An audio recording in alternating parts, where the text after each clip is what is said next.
नमस्कार दोस्तों, आप सभी का स्वागत है हमारे YouTube चैनल CGPSC न्यूज़ में। और हम लोग छत्तीसगढ़ वन सेवा संयुक्त परीक्षा 2020 के अंतर्गत छत्तीसगढ़ी भाषा का ये वीडियो लेक्चर 4 है। आज का हमारा विषय है छत्तीसगढ़ी राजभाषा आयोग, छत्तीसगढ़ी भाषा का पंचमुखी वर्गीकरण और छत्तीसगढ़ की बोलियां।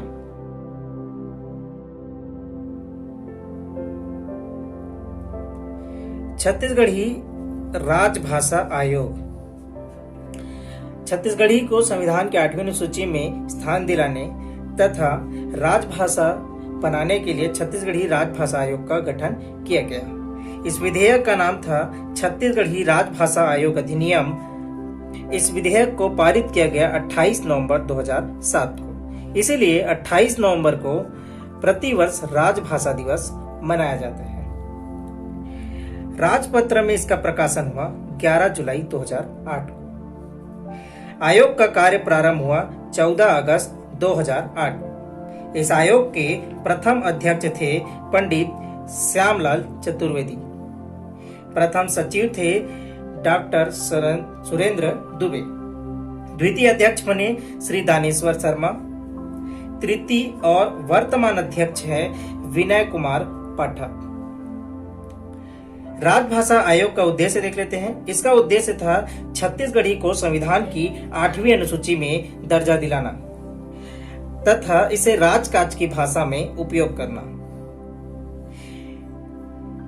योजनाएं देख लेते हैं तो राजभाषा आयोग की योजनाएं हैं। पहला, माई काठी योजना। इसमें लेखकों द्वारा प्रकाशित रचनाओं की 2-2 प्रति खरीदना।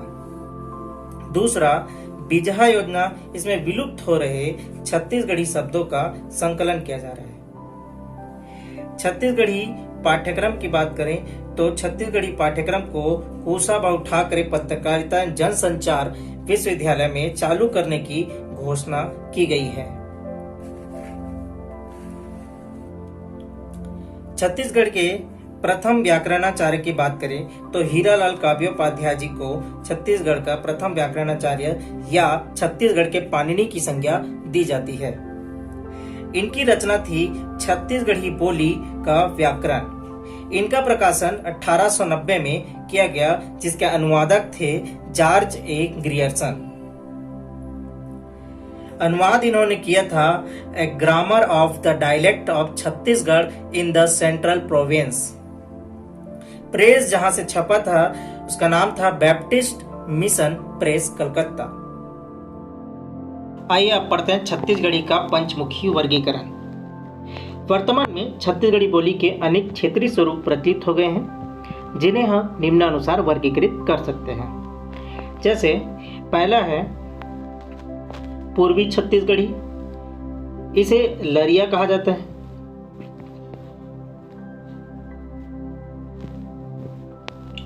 पश्चिमी छत्तीसगढ़ी, जिसे खलटाही कहते हैं। उत्तरी छत्तीसगढ़ी, इसमें प्रमुख है सरगुजिया। दक्षिणी छत्तीसगढ़ी, इसमें प्रमुख है हल्बी।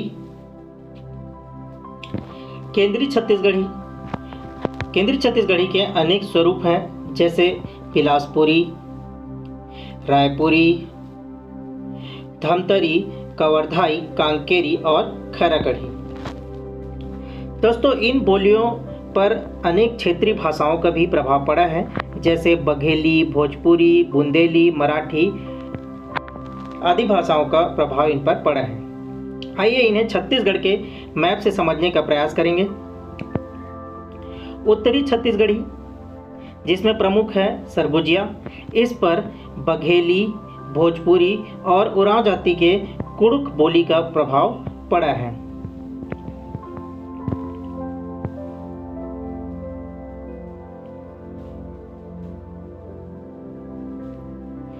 दक्षिणी छत्तीसगढ़ी, जिसका प्रमुख बोली है हल्बी। यह क्षेत्र उड़ीसा से लगा हुआ है, जिसके कारण इस पर उड़िया भाषा का प्रभाव पड़ा है तथा मराठी और गोंडी भाषा का भी प्रभाव पड़ा है। पश्चिमी छत्तीसगढ़ी, जिसमें प्रमुख है खलटाही, इस पर बुंदेली और मराठी का प्रभाव पड़ा है। छत्तीसगढ़ के पूर्व में उड़ीसा राज्य लगा हुआ है, जिससे पूर्वी छत्तीसगढ़ी पर उड़िया का व्यापक प्रभाव पड़ा है। इसमें सर्वप्रमुख है लरिया। इसके बाद आता है केंद्रीय छत्तीसगढ़ी। इसके अनेक स्वरूप हैं, जैसे बिलासपुरी, रायपुरी, धमतरी, कवर्धाई, कांकेरी, खैरागढ़ी। इस पर मानक हिंदी का प्रभाव पड़ा है। आइए अब पढ़ते हैं छत्तीसगढ़ी का भौगोलिक आधार पर वर्गीकरण। इसे दिशा के अनुसार वर्गीकृत किया गया है। जैसे पूर्वी छत्तीसगढ़ी को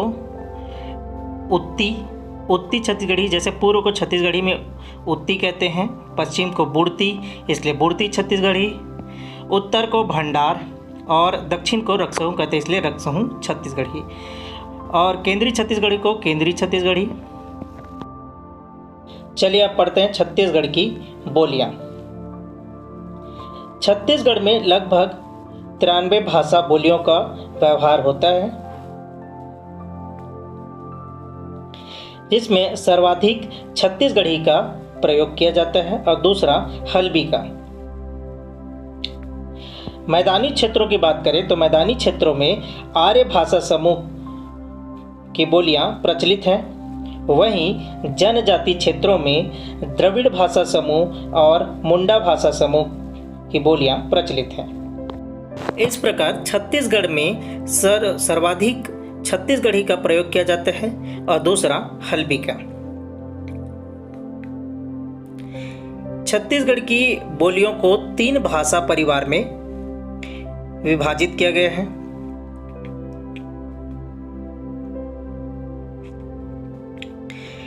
इसमें पहला है मुंडा भाषा परिवार, दूसरा द्रविड़ भाषा परिवार, तीसरा आर्य भाषा परिवार। मुंडा भाषा परिवार की बात करें तो मुंडा भाषा परिवार को प्राक मुंडा में बांटा गया है। प्राक मुंडा के अंतर्गत 4 बोलियां आती हैं: गदबा, खड़िया, कोरवा, विदहो। कोरवा के अंतर्गत फिर से 3 आती हैं: नगेसिया, मंझवार और खैरवारी। दूसरा द्रविड़ भाषा परिवार। द्रविड़ भाषा परिवार के अंतर्गत प्राक द्रविड़ के अंतर्गत दोरला, दंडामी, भुंजिया, अबुझमाड़िया, धुरवी और कुड़ुक, ये सभी बोलियां द्रविड़ भाषा परिवार के अंतर्गत आती हैं। आर्य भाषा परिवार की बात करें तो आर्य भाषा परिवार में अपभ्रंश के अंतर्गत अर्धमागधी और मागधी, और इसी अर्धमागधी से पूर्वी हिंदी, जिसे हम कहते हैं पूर्वी हिंदी, के अंतर्गत छत्तीसगढ़ी का उद्भव हुआ है। और मागधी के अंतर्गत उड़िया और भतरी बोलियां आती है। डॉक्टर ग्रियर्सन ने छत्तीसगढ़ी भाषा को 9 भागों में विभाजित किया है। पहला है बिलासपुर छत्तीसगढ़ी, दूसरा कवर्धा छत्तीसगढ़ी, तीसरा खैरागढ़ी, चौथा खलटाही, पांचवा सदरी कोरवा, छठवां बैगानी, सातवां कलंगा भुलिया, आठवां बिंझवारी और 9वां है सरगुजिया।